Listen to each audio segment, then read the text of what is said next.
Ada dalilnya, ya. Kalau mustahab artinya dianjurkan, disukai. Ini istilah para ulama. Ya, terkadang mustahab dimaksudkan adalah disunnahkan. Makanya kalau disunnahkan itu maksudnya Nabi kerjakan, itu sunnah Nabi Shallallahu Alaihi Wasallam. Tapi ada perkataan disukai, dianjurkan. Seperti kita mengatakan, dianjurkan kita memilih pendapat yang keluar dari perselisihan. Ini tidak ada dalilnya, bukan perkataan Nabi, tapi itu adalah suatu yang baik. Maka dikatakan apa? Dianjurkan. Dianjurkan. Seperti pendapat ulama Syafi'iyah yang mengatakan melafalkan niat. Mereka tidak mengatakan disunahkan, karena mengatakan disunahkan nggak bisa. Karena Nabi memang tidak pernah melafalkan apa? Niat. Tapi mereka memilih kata dianjurkan. Saya bacakan ada satu redaksi dalam kitab Mausu'ah Al-Fiqhiyah yang mana redaksinya sebagaimana berikut. At-talaffuzu biniyatis sholati lidaf'il waswasi.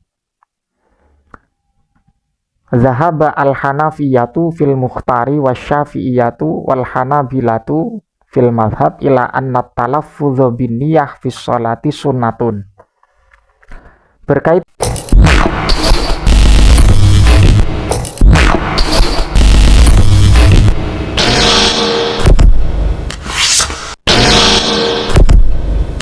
Assalamualaikum warahmatullahi wabarakatuh.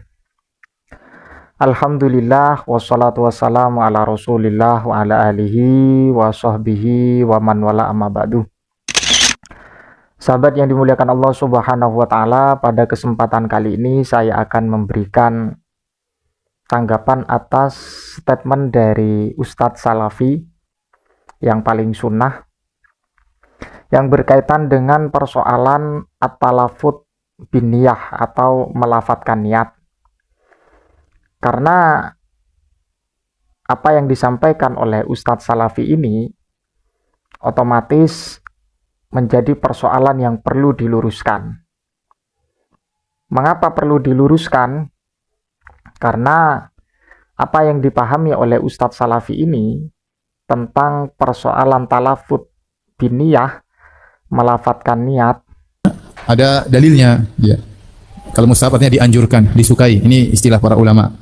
Ya, terkadang mustahab dimaksudkan adalah disunnahkan. Makanya kalau disunnahkan itu maksudnya Nabi kerjakan, itu sunnah Nabi Shallallahu Alaihi Wasallam. Tapi ada perkataan disukai, dianjurkan. Seperti kita mengatakan, dianjurkan kita memilih pendapat yang keluar dari perselisihan. Ini tidak ada dalilnya, bukan perkataan Nabi, tapi itu adalah suatu yang baik. Maka dikatakan apa? Dianjurkan. Dianjurkan. Seperti pendapat ulama Syafi'iyah yang mengatakan melafalkan niat. Mereka tidak mengatakan disunahkan, karena mengatakan disunahkan nggak bisa. Karena Nabi memang tidak pernah melafalkan apa? Niat. Tapi mereka memilih kata dianjurkan. yang identik dengan hukum sunnah, baik sunnah secara kajian fikih Syafi'iyah, dan kemudian kajian sunnah apa yang disampaikan oleh Ustadz Salafi. Sebelum saya mengungkapkan, dua hal yang perlu kita garis bawahi adalah sunnah atau definisi sunnah dalam konteks hadis, dan kemudian definisi sunnah dalam konteks fikih, wabil khusus atau secara spesifik dalam persoalan fikih Syafi'iyah. Saya bacakan ada satu redaksi dalam kitab Mausu'ah Al-Fiqhiyah yang mana redaksinya sebagaimana berikut. At-talaffuzu biniyatis sholati lidaf'il waswasi. Zahaba al-hanafiyatu fil mukhtari wasyafi'iyatu wal hanabilatu fil madhab ila anna talaffudhu bin niyah fis sholati sunnatun. Berkaitan dengan hukum talafut, melafatkan niat, menurut dari kalangan Hanafiyah, Syafi'iyah, dan kemudian dari kalangan Hanabilah, bahwa talafut bin niyah, melafatkan niat itu adalah hukumnya sunnah. Tujuannya apa? Liwafiqa al-lisanu al-qalba. Karena talafut niat itu agar ada keserasian antara lisan dengan hati. Kita tahu niat itu adalah tempatnya di hati.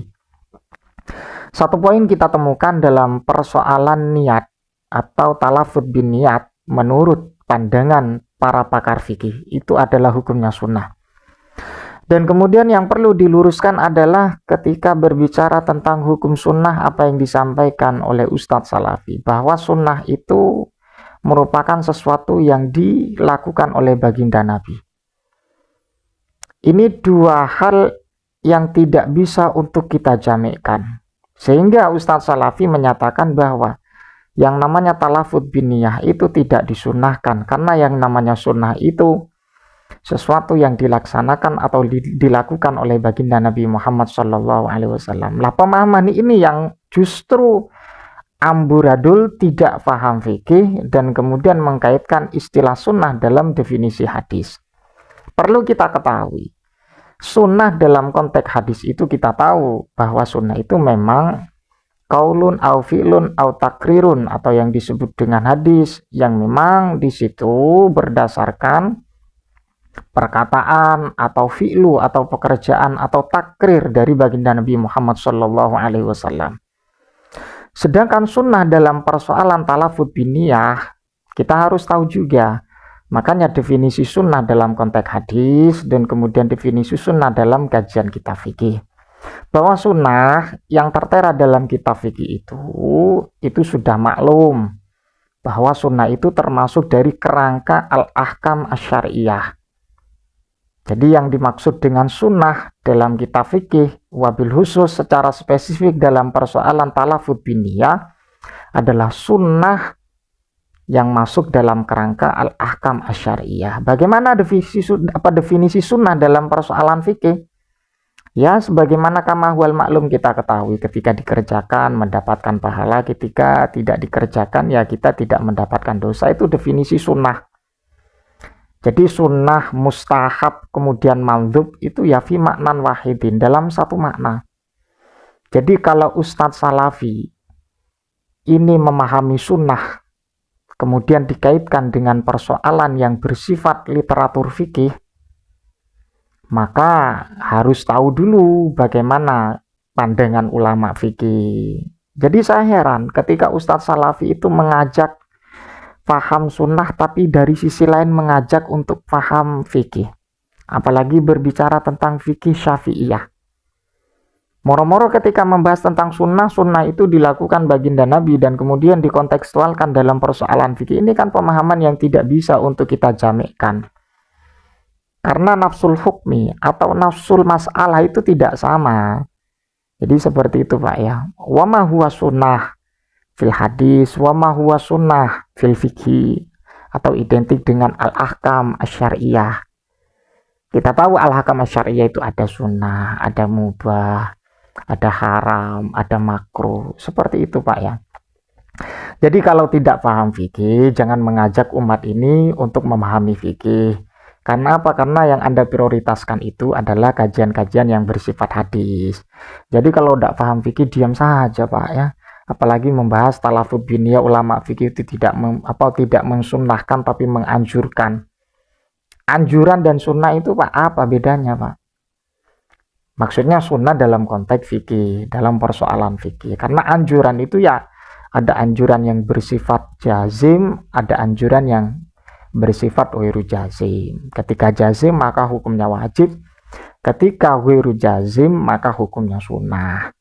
Tapi bukan sunnah berarti definisi itu merupakan sesuatu yang dilakukan oleh baginda Nabi. Ya tidak Pak, sunnah fikih, sunnah hadis. Jadi perlu kita petak lah bagaimana substansi kajian yang sebenarnya menurut literatur hadis atau dalam mustalahul hadis, dan kemudian juga kita tahu bagaimana sunnah ketika dipakai bahasanya oleh pakar fikih. Kita harus tahu ada sunnatun, ada yusannu, ada yustahabu, seperti itu Pak ya. Wallahu a'lam bishawab, mudah-mudahan bermanfaat. Ihdinas shiratal mustaqim. Assalamualaikum warahmatullahi wabarakatuh.